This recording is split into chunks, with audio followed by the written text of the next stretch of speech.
नमस्कार। आज कोरोना के कहर से देश में कोहराम मचा हुआ है। कहीं बेड नहीं है, कहीं ऑक्सीजन नहीं है, कहीं इंजेक्शन नहीं है, तो कहीं कब्रिस्तान और शमशान घाट में शवों के क्रियाक्रम के लिए जगह नहीं है। लेकिन यदि आपकी ऊंची पहुंच है मंत्री तक, शासन तक, और आपके पास पैसे हैं या आप उन चीज़ों की मुँहमांगी कीमत दे सकते हैं, तो आपके लिए सारे साधन उपलब्ध हैं।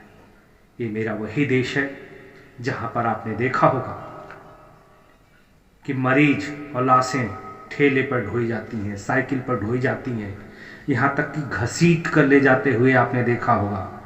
लेकिन वहीं इसी देश में अपराधी के पास अपनी व्यक्तिगत एम्बुलेंस होती है जिसमें सारे संसाधन सुविधाएं उपलब्ध होती। सारी चीजें सत्ता के पास केंद्रित क्यों है? और ये मूक बहरी सत्ता हमारी तकलीफों को नहीं जानती है, केवल हमें बरगलाना जानती है। हमें शिक्षा भी उतनी ही दी जाती है कि हम अपना अल्पकालिक फायदा देखें और उसी के पीछे लट्टू की तरह हम घूमते जाते हैं।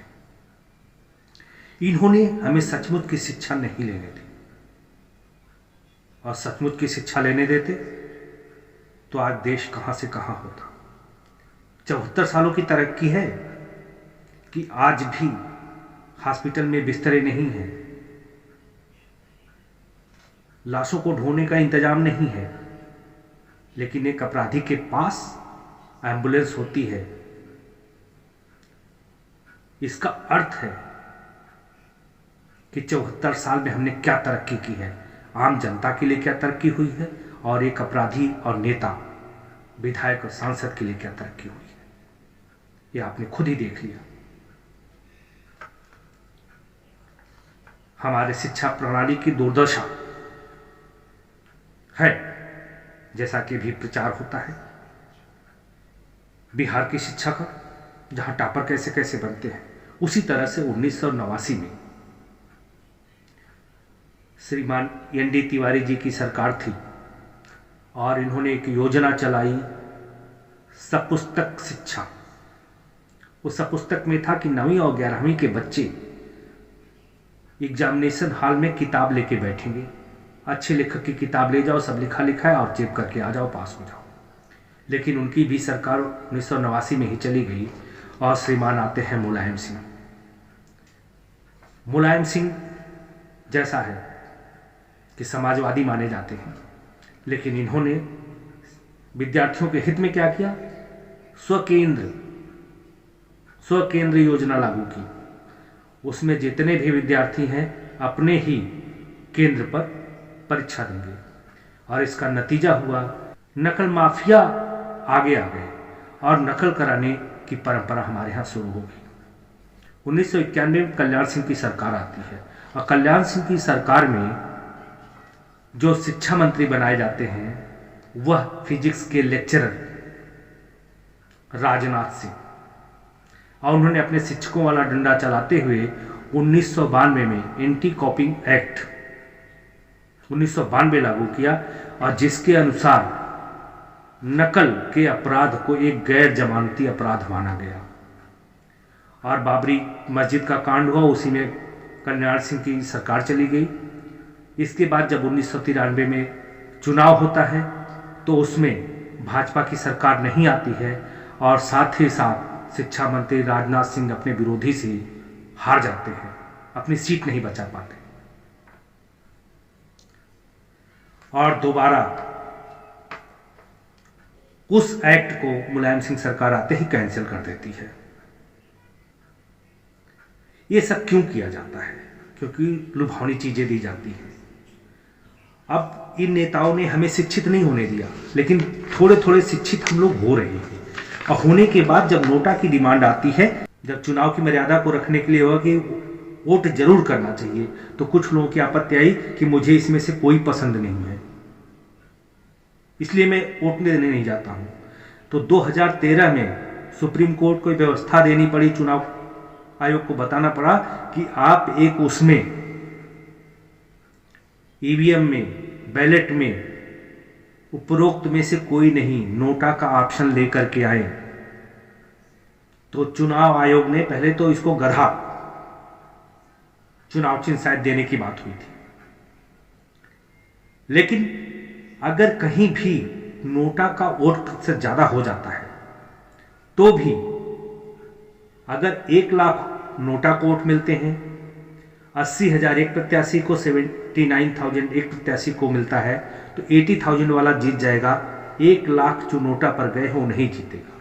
लेकिन इस पर भी विचार विमर्श चल रहा है। संसद में बैठने वाले कानून पास नहीं करेंगे कि जहां नोटा होता है उसमें से सारे कैंडिडेट को हटा दिया जाए, नए फ्रेश कैंडिडेट लाए जाए।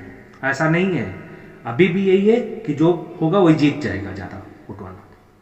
लेकिन अभी विचार चल रहा है, और विचार में क्या चल रहा है कि जहां पर नोटा का वोट प्रतिशत एक मात्रा से अधिक हो जाता है तो वहां दोबारा चुनाव कराया जाए, और जब दोबारा चुनाव कराया जाए तो उसमें नोटा का ऑप्शन नहीं होना चाहिए। ये है हमारे राजनेता, और ये राजनेता क्यों है, ऐसा क्यों करना चाहते हैं, इसको भी मैं एक भ्रष्टाचार बोलूंगा। और भ्रष्टाचार क्या आप सोच रहे हैं कि 2000 में पैदा हुआ? भ्रष्टाचार 2000 में नहीं आया, भ्रष्टाचार 2021 में नहीं आया, भ्रष्टाचार 1970 में नहीं आया, 1975 में नहीं आया। ये भ्रष्टाचार देश में, यह भ्रष्टाचार देश में संविधान लागू होने से पहले आया था। और देश का पहला भ्रष्टाचार था 1948 में जीप घोटाला। 1947 में देश आजाद होता है मेरा, और 1948 में जीप घोटाला हो जाता है। मैं किसी नेता का नाम नहीं लेना चाहूंगा। और ये घोटाले 1951 में कोई मुदगल के नाम से है, और ये निश्चित रूप से हो रहे थे। इसलिए 1962 में तत्कालीन गृह मंत्री लाल बहादुर शास्त्री को एक समिति बैठानी पड़ी, भ्रष्टाचार निरोधक समिति, भ्रष्टाचार निरोधक समिति बिठाई गई, जिसके संथानम जी अध्यक्ष हुए। और इस समिति ने जब रिपोर्ट रखी 1963 में, तो उस समय 21 दिसंबर 1963 को बहस में डॉक्टर राम मनोहर लोहिया ने संसद में कहा था, सिंहासन और व्यापार के बीच संबंध भारत में जितना दूषित, भ्रष्ट और बेईमान है, उतना दुनिया के इतिहास में कहीं नहीं हुआ। यह डॉक्टर राम मनोहर लोहिया के शब्द थे। 2005 में भारत में ट्रांसपेरेंसी इंटरनेशनल द्वारा किए गए सर्वे में, उस अध्ययन में पाया गया कि हमारे यहाँ 62% सरकारी कार्यालयों में बिना रिश्वत दिए काम नहीं होता है। यह काम करवाने के लिए या तो रिश्वत देनी पड़ती है या ऊंची पहुंच होनी चाहिए। 2008 में इसी संस्था द्वारा निष्कर्ष निकाला गया। इस संस्था का कहना था कि पुलिस कर एकत्रित करने वाले विभागों में ज्यादा भ्रष्टाचार है। और 2008 में इसी संस्था द्वारा पेश की गई रिपोर्ट में बताया गया कि भारत के लगभग 20 करोड़ की रिश्वत अलग अलग लोक सेवकों को जाती है, जिसमें न्यायिक लोग भी शामिल हैं। एक बहुत बड़ी विडंबना है हमारे साथ, और शायद सच भी है और चौंकाने वाली चीज है। और जिसने कहा है बहुत सही कहा है। आश्चर्य नहीं है कि भारतीय समाज के भ्रष्टाचार के सबसे बेस्ट अपराधी अड्डे अदालतों के परिसर में है। और इसीलिए गांधी जी ने कहा था कि यदि अदालतें न हो तो हिंदुस्तान के गरीबों को न्याय मिलना शुरू हो जाएगा। और यही कारण है कि भारत में भ्रष्टाचार की फेरिस्त अगर मैं बताता हूं कि कहां तक है, तो आप घोटालों को गिनते रह जाएंगे। जीप घोटाला, व्यापम घोटाला, आदर्श सोसाइटी घोटाला, सुखना घोटाला, 2G घोटाला, कोयला घोटाला, चारा घोटाला, तमाम बोफोर्स घोटाला, हेलीकॉप्टर घोटाला, आप जहां ढूंढोगे, क्या हमने इनको वोट दे करके घोटालों का मंत्रालय इकट्ठा बनाने के लिए भेजा? हमने 74 सालों में देश बनाने के लिए भेजा था, लेकिन इनके चंगुल में फंसे हुए हम अपने को नहीं जागरूक कर सके।